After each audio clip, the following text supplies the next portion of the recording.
नमस्कार, कंज्यूमर अड्डा में आपका स्वागत है। आपके साथ मैं हूं विपिन भट्ट और आज बात करेंगे आपके होम लोन की। पिछले कुछ दिनों से कई लोगों ने कई सारे एडवर्टाइजमेंट टीवी में, अखबारों में देखे होंगे जहां पर होम लोन 8.5%, कहीं उससे भी कम पर ऑफर किया जा रहा है। वैसे कई लोग हैं जिन्होंने पिछले 2 साल के अंदर ढेर सारा होम लोन लिया, ढेर सारे लोगों ने लिया क्योंकि रिकॉर्ड बिक्री हुई है घरों की। और वो होम लोन उस वक्त में लिया गया जब ब्याज दरें देश के अंदर सबसे निचले स्तर पर चली गई थी, यानी करीब 6.5% तक लोएस्ट होम लोन ऑफर हो रहा था। तो किसी को 6.5 मिला, किसी को करीब 6.25 मिला, किसी को 7, मैक्सिमम किसी को 7.25 या 7.10 के आसपास मिला। ऐसे लाखों लोग हैं, घर खरीदार हैं, जिन्होंने सस्ती ब्याज दरों में होम लोन लिया। लेकिन अब जैसे जैसे आरबीआई ने दरें बढ़ाने का सिलसिला शुरू किया, उनके होम लोन महंगे होते चले गए। और अब यह हालत है कि या तो किसी की ईएमआई बढ़ी है, और अगर ईएमआई नहीं बढ़ी है तो टेन्योर बढ़ गया है। कई लोगों का टेन्योर इस कारण से उनके रिटायरमेंट एज के बाद भी चला गया है। और फिर जब आप ये एडवर्टाइज देखते हैं कि भाई ये तो वापस से सस्ते में होम लोन मिल रहा है, ये क्या? तो भाई बैंक है, वो नए कस्टमर्स को लुभाने के लिए सस्ता होम लोन देते हैं। ऐसे में बताया यह जाता है कि आप भी इस चीज का फायदा उठा सकते हैं। कैसे, वही कार्यक्रम में आज हम चर्चा करेंगे।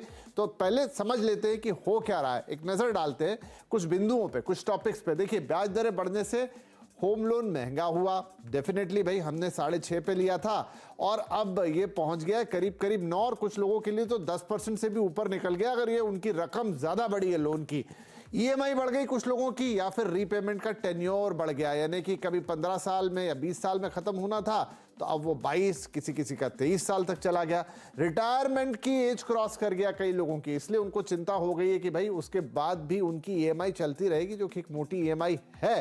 तो ये वो बिंदु हैं। और जैसा मैंने कहा कि इस बीच इश्तेहार जहां पर 8.5% पर होम लोन मिल रहा है, तो ऐसा कैसे हो सकता है, और अगर ऐसा हो रहा है तो क्या हम उसका किसी तरीके से फायदा उठा सकते हैं? बहुत सारे मैसेजेस भी आपके इनबॉक्स में पहुंचे होंगे जहां एक बैंक आपसे रिक्वेस्ट कर रहा है कि क्या आप अपना मौजूदा होम लोन ट्रांसफर कराना चाहते हैं। हाँ, लगता तो अच्छा है कि तरह करा लेते हैं, लेकिन ये तरीका थोड़ा सा लेंदी होता है, थोड़ा खर्चा भी होता है।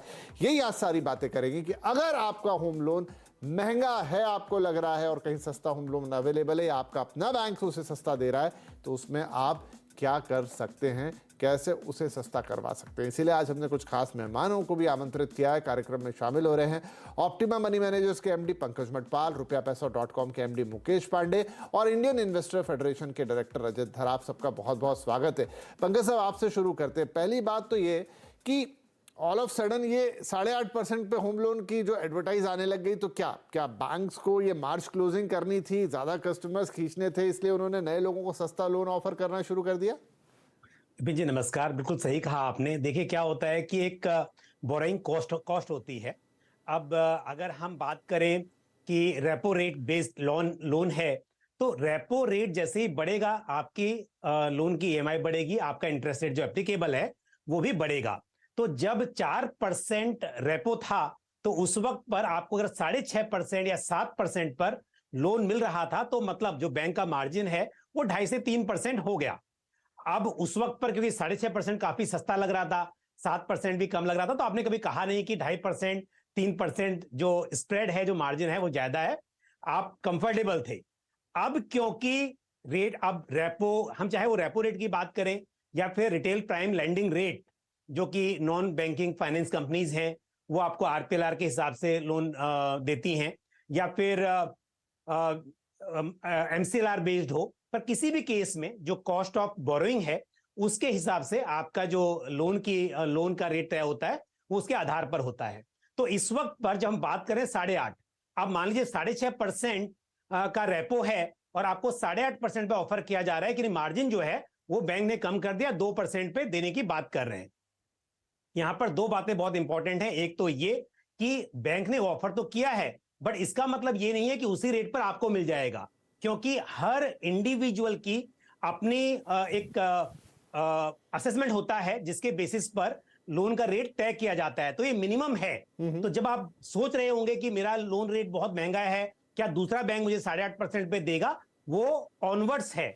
तो आप ये जरूर देखिए कि आपके लिए पहले किस रेट पर एप्लीकेबल था और अब क्या हो सकता है। आप किस तरह के व्यवसाय में हैं, या फिर आप गवर्नमेंट सर्विस में हैं या प्राइवेट जॉब में हैं, आपका सिविल स्कोर कैसा है, इन सब बातों के आधार पर आपका लोन का रेट तय होता है। लेकिन अगर हम बात करते हैं मार्जिन की, तो मैं एक बात जरूर कहूंगा कि अपने ही बैंक से आप बात कर सकते हैं कि वो कैसे उसको कम किया जा सकता है। बट ये तय है कि लोन के जो रेट ऑफ इंटरेस्ट हैं, वो जो मार्जिन है उसमें फर्क है, जिसकी वजह से नए कस्टमर को कम पर और पुराने कस्टमर्स को जिनका पहले से वो जो स्प्रेड है, मार्जिन है, बढ़ा हुआ है, उसकी वजह से उनको महंगा मिल रहा है। जी चलिए, बिल्कुल। तो मैं हमारे तमाम दर्शक जिनको शायद थोड़ा मार्जिन स्प्रेड के बारे में आइडिया नहीं है, तो उनको एक सरल शब्दों में जो पंकज जी कह रहे हैं उसका बस इतना एक्सप्लेनेशन है कि देखिए, अब आप सब जानते हैं कि रेपो रेट से जुड़े हुए हैं हमारे होम लोन के रेट। और रेपो रेट जब 4% पे था, 6.5 पे मिल रहा था ना, 2.5% रेपो से ऊपर, वो 2.5% आप उसे मार्जिन कह लें, स्प्रेड कह लें, समझ लीजिए वो बैंक आपसे एक्स्ट्रा लेता है, अपना खर्चा निकालता है, अपना मुनाफा निकालता है, और उसमें उसके लिए जो भी कुछ उसकी कमाई होती है वो होती है, वही वो कम ज्यादा करके आपको एडजस्टमेंट करता है। आप 6.5% पर रेपो रेट आ गई आरबीआई की तरफ से, तो कहीं वो 2.5% मार्जिन रख रहा है, कहीं 2 रख दे रहा है, तो फिर वो आपको सस्ता दिखता है। ये नए कस्टमर खींचने का तरीका भी होता है, राइट। रजत धर साहब, तो अब ये 2 ऑप्शंस हो गए आपके सामने। कई एसएमएस आपके लोगों के पास आ रहे हैं, या कई एडवर्टाइजमेंट हो रहे हैं कि आप अपना, या फिर लोगों को फोन मिलता है कि भाई आपको क्या अपना होम लोन स्विच करना है। एक ऑप्शन तो ये है, और दूसरा पंकज जी जो बता रहे हैं कि भाई आप अपने बैंक से बात कर ले। अब थोड़ा एक एक करके डिस्कस करते हैं। अगर आपको स्विच करना है, क्या स्विच करना इतना आसान होता है? जैसा पंकज जी ने भी कहा कि कोई मिनिमम दिख रहा है 8.5%, बहुत कंडीशन डिपेंड करेगी कि आपको क्या मिलेगा। और जितना हम जानते हैं, स्विच करने का भी एक कीमत होती है, कॉस्ट देनी पड़ती है आपको। बिल्कुल सर, मैं इसमें आपको ये बताना चाहूंगा कि जब हम होम लोन रेट का जो इंटरेस्ट है और वो बचाना चाहते हैं, उसमें पहली बात है हमारे में एक बायस है जिसमें से हम ग्रस्त हैं सभी, जिसको कह सकते हो आप मिडिल क्लास बायस। अब आप कहेंगे मिडिल क्लास बायस क्या है? हम कह रहे हैं हमें कॉस्ट बचाना है, 2% का या 2.5% का या आधा % का, या रेट ऑफ इंटरेस्ट मुझे 8.5 की जगह 8% मिल रहा है, मैं जंप कर रहा हूं। एज अध्यक्ष भारतीय निवेश महासंघ, अगर मैं आपसे बात करूं, भारतीय निवेशक महासंघ की अगर मैं बात करूं आपसे, तो इसमें कहने की सिर्फ बात यह है, इसमें कहने की बात सिर्फ जस्ट अ सेकंड, हाँ सॉरी, तो इसमें कहने की बात सिर्फ ये आएगी कि जब आप होम लोन का देखते हैं, इसमें आपको 2 पर्सपेक्टिव्स देखने हैं। सबसे पहली बात, महंगाई होती है कि आप एक जगह से दूसरी जगह पे शिफ्ट करेंगे, यू हैव टू पे चार्जेस, और वो लेंथी प्रोसेस है। कोई भी बैंक का बंदा आपके घर आके करेगा नहीं, आपको जाना पड़ेगा, आपको लेटर लेनी पड़ती है, लोन ट्रांसफर कराना पड़ता है, 2-2.5% का होता है। लेकिन सबसे पहला सवाल क्या है? सबसे पहला सवाल ये उठता है कि क्या ये सही टाइम है आपको स्विच करने का? अगर आपको स्विच भी करना है, अगर वो आपको लगता है मुझे 54-58 कम मिल रहा है, क्या ये राइट टाइम है? मैं आपको ये बताऊंगा, 1 अप्रैल से रेट ऑफ इंटरेस्ट फिर से बढ़ने वाले होम लोन के अक्रॉस मेनी प्रोवाइडर्स। अगर 1 अप्रैल से रेट ऑफ इंटरेस्ट बढ़ जाएंगे, और अभी तक हम एक्सपेक्ट कर रहे हैं कम से कम 3 या 4 बार और बढ़ेगा, बिफोर सितंबर में फ्लैटन होंगे।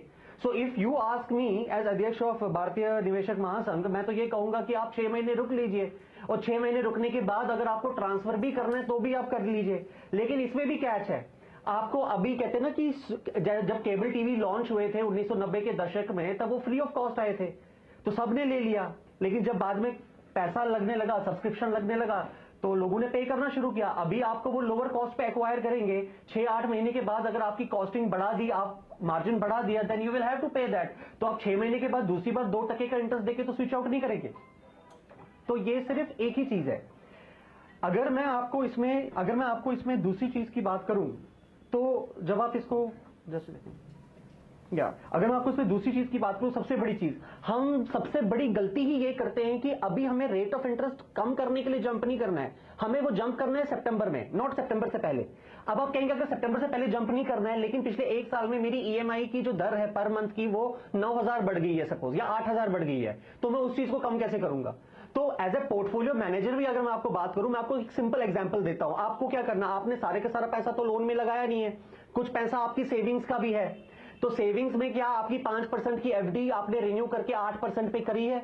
क्या आपने 8.5% पे एफडीआं करी हैं? अगर आपने एचडीएफसी लिमिटेड या पीएनबी हाउसिंग या एलआईसी हाउसिंग की एफडीज ले रखी है, या श्रीराम की ले रखी है, पहली बात। दूसरी बात है, दुखद ये है कि एफडी का पैसा तो एक्यूमुलेट होता रहता है, हम पे नहीं करते, लेकिन हमारे को कैश होता है, मतलब हमारे पे 10,000 रुपए का अतिरिक्त बोझ आ गया है। इसको बचाने का तरीका क्या है कि अगर आपके पास स्टॉक्स हैं तो आप डिविडेंड स्टॉक्स बनाइए। आपकी, अगर मैं आज ये बात करूं, अगर हम डिविडेंड स्टॉक्स की बात करते हैं, सिर्फ 10 लाख रुपए का, अगर मेरे पास सपोज 20-30 लाख 40 लाख का पोर्टफोलियो है और 10 लाख का मैंने अमाउंट डिविडेंड स्टॉक्स में डाल रखा है, ब्लू चिप कंपनी 10,000 करोड़ से, मुझे लग रहा है धर साहब बहुत सारी बातें मिक्स हो रही, मुझे समझ में आना बंद हो गया, तो दर्शकों को तो आना बंद ही हो गया होगा। मैं बस उस पे जाता हूं। पंकज जी, मैं आपके पास भी आ रहा हूं। मुकेश जी, पंकज जी, धर साहब जो कह रहे हैं कि ये बात जरूर मुझे थोड़ी लॉजिकल लगी कि ऐसा तो होगा नहीं, बैंक ने आपसे ले लिया, अभी तो क्या कस्टमर एक्विजिशन के लिए रेट कम है, वो आगे बढ़ भी सकता है, तो क्या आप थोड़ा रुक जाए? हो सकता है कि ये जो पूरी साइकिल है जो ऊपर की तरफ जा रही है, आरबीआई एक दिन इस पे जब ब्रेक लगाएं तब तक इंतजार करें, फिर देखें, क्या क्राइटेरिया होना चाहिए इसका? नहीं सर, मेरे हिसाब से मेरी ओपिनियन ये है कि रुकने की जरूरत नहीं है। उसकी वजह यह है कि आपका जो मार्जिन, उसको स्प्रेड कहिए, मार्जिन कहिए, आपने समझाया अभी जैसे, वो जो होता है वो फिक्स होता है, और जो बेस होता है, चाहे वो आपका रेपो हो, एमसीएलआर हो या फिर प्राइम लेंडिंग रेट हो, वो आपका बदलता रहता है।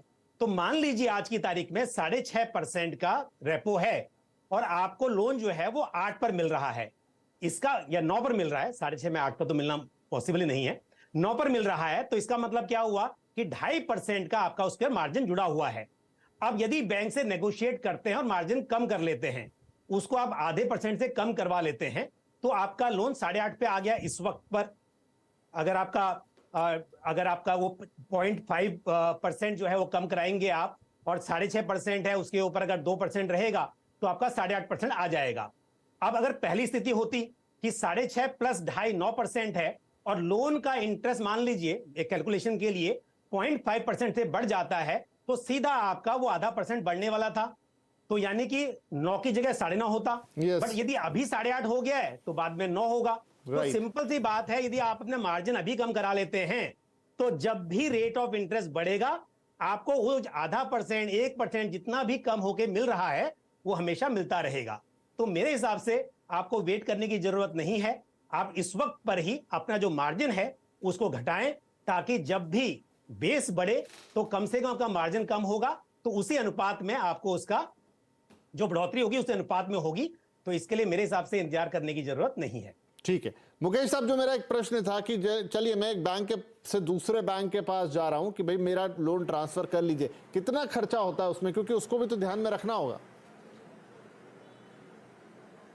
देखिए, जहां तक खर्चे को लेकर के बात करें, ये बहुत जरूरी है एक होम लोन बायर को कि वो निगोशिएट करे और ऑप्शंस ढूंढे कि क्या बेस्ट मिल सकता है।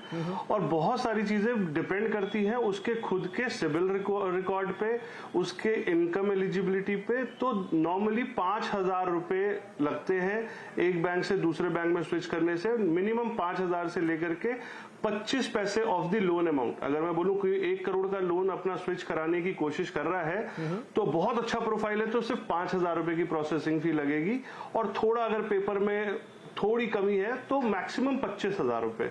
ये किसी भी बैंक से दूसरे बैंक में ट्रांसफर करने का इस टाइम पे होम लोन ट्रांसफर में चार्जेस लगता है जी। और अगर आप अपने ही बैंक से निगोशिएट करें तो क्या वो भी चार्जेस लेते हैं? मतलब आप मान लीजिए कि आपने एक्स बैंक से कोई लोन ले रखा है और आप कहें कि भाई मैं जा रहा हूं दूसरे बैंक में, निगोशिएशन तो यही होगा, वो कहेंगे नहीं रुकिए हम ही करके देते हैं, तो इंटरनली वो भी कुछ चार्ज करते हैं? नहीं, अगर आप बैंक से स्विच करने की उनको बोलते हैं कि भाई अगर आप हमारी रिक्वायर्ड रेट ऑफ इंटरेस्ट को अगर आप नहीं मैच कर पा रहे हो, तो मेरे पास XYZ दूसरा बैंक है जो मेरी इस रिक्वायरमेंट को मैच कर रहा है, तो बहुत चांसेस है, क्योंकि हर बैंकों के पास अपनी एक रिटेंशन टीम है, उस सैंक्शन के बेसिस पे वो खुद रिटेन करती है। और कस्टमर के पास एक अपर हैंड इसलिए होता है बिकॉज विपिन जी, जब हम होम लोन को ट्रांसफर करवाते हैं ना, तो होम लोन के अंदर में बैलेंस ट्रांसफर के फोरक्लोजर चार्जेस नहीं लेता कोई भी बैंक, जो जनरली और भी किसी लोन में, कोई कमर्शियल लोन में या लोन अगेंस्ट प्रॉपर्टी में बैंक चार्ज करता है। तो होम लोन और कस्टमर का एक अपर हैंड ये होता है कि वो निगोशिएट कर सकता है ये बोल करके कि अगर आप हमारी रिक्वायरमेंट को मैच नहीं कर पा रहे हो तो मेरा कोई और बैंक कर रहा है, तो उस पर वो जरूर उसकी रिटेंशन टीम उसके जो रिक्वायरमेंट है उसको मैच करती है। ठीक है जी, ठीक है। तो जिससे पहले ब्रेक लूं, उससे पहले धर साहब क्या बेहतर होगा, पहले आप अपनी बैंक से बात कर ले या फिर एक बार किसी सामने वाली बैंक से बात करके भी अंदाजा ले ले कि भाई कितना आपका स्कोप बनता है, उस हिसाब से अपनी बैंक से नेगोशिएट कर ले? सर देखिए, सबसे पहले मैं आपको ये कहूंगा कि जितने भी बैंक्स हैं वो इसमें सबसे पहले बच डाउन होंगे ही। बच डाउन ये होगा, they will not like their clients to lose because ये they are making money over next 20 years. तो जो सबसे पहली बात है which is comfortable for bank also and also for the borrower, कि वो अपने बैंक के पास पहले जाए कि भाई मैं इससे बाहर जा रहा हूं, आप मेरे को मेरा बेटर रिटर्न क्या देते हैं। सबसे अहम बात ये हो जाती है कि रैदर देन क्लाइंट या कस्टमर बैंक के पास जाए, bank should rather start doing it because people आ रहे हैं जिसका अगर क्रेडिट, अब मैं सिंपल कह रहा हूं, जिसका क्रेडिट स्कोर अगर 800 के ऊपर है या बहुत अच्छा क्रेडिट स्कोर जा रहा है, आपको तो rather as a part of loyalty आप कुछ टॉप कस्टमर्स को भी दे देंगे, this will like do like anything, it will like लेकिन बैंक आमतौर पे ऐसा करते नहीं है, सही काम करते हैं बट जी बैंक आमतौर पे ऐसा करते ही नहीं है, वो तो एहसास ही नहीं होने देते आपको, वो आपकी ईएमआई नहीं बढ़ाते हैं, टेन्योर बढ़ाते हैं, कोई साफ कम्युनिकेशन भी नहीं होता आपसे कि भाई आपका टेन्योर बढ़ के कितना हो गया है। इन लास्ट वो यथास्थिति रखते हैं ताकि आप विचलित ना हो। लास्ट 5 इयर्स हमने खुद भी हमने काफी बार होम लोन, अब मैं आपको एक और चीज बताता हूं, जब आप होम लोन को प्रीपे भी करने की कोशिश करते हैं या आप कहते हैं कि भाई मुझे प्रीपे करना है, मैं थोड़ा सा प्रीपे कर दूंगा, सपोज 1 लाख रुपए का बोनस आ गया मैं दे दूंगा। अगर आप ऑनलाइन करने जाते हैं या अगर आप रेट ऑफ इंटरेस्ट कम करने जाएंगे, आप देखिए कि मैं ऑनलाइन जब लोन अकाउंट में जाता हूं मेरे को आता है कि आप रेट ऑफ इंटरेस्ट रिड्यूस नहीं कर सकते at the prevailing lower rate of interest, वो तो आप ऑटोमेटिक रिबैलेंसिंग हुई, लेकिन पहले वो भी नहीं होता था। और अगर आपको करना हो तो क्लाइंट को खुद ही जाना होता था लोन ऑफिस वो करवाने के लिए। फर्स्ट एंड फॉरमोस्ट जितने भी एग्जिस्टिंग बोरोवर्स हैं उनको अपने एग्जिस्टिंग बैंक के साथ ही नेगोशिएट करना होगा, क्योंकि without any cost and hassle, क्योंकि लोन ट्रांसफर करने का प्रोसेस ही 15 से 20 दिन का होगा। ठीक है जी, ठीक है, तो सही बात है। आप पहले अपनी बैंक से बात कीजिए कि क्या आप मुझे करके दे रहे हैं, आप एडवर्टाइज कर रहे हैं फला रेट पे और मुझे इतने पे दे रखा है, तो क्या आप मुझे भी उस रेट पे ला सकते हैं? अगर अच्छी बात है, वो एज ए कस्टमर आपको लूज करना नहीं चाहते हैं, तो डेफिनेटली आपकी बात सुनेंगे, नहीं तो दूसरा ऑप्शन खुला ही है। छोटा ब्रेक लेते हैं, ब्रेक के बाद कुछ और सवाल हम इसमें कि जैसे जो बैंक से कम्युनिकेशन नहीं है, तो आप कैसे पता करेंगे कि भाई आपका टेन्योर कितना बढ़ गया है, कोई फर्क पड़ा है? क्योंकि बहुत सारे लोगों को कोई कम्युनिकेशन नहीं होने से उन्हें लगता है सब वैसा का वैसा ही चल रहा है। एक छोटा ब्रेक के बाद बातचीत आगे बढ़ाएंगे।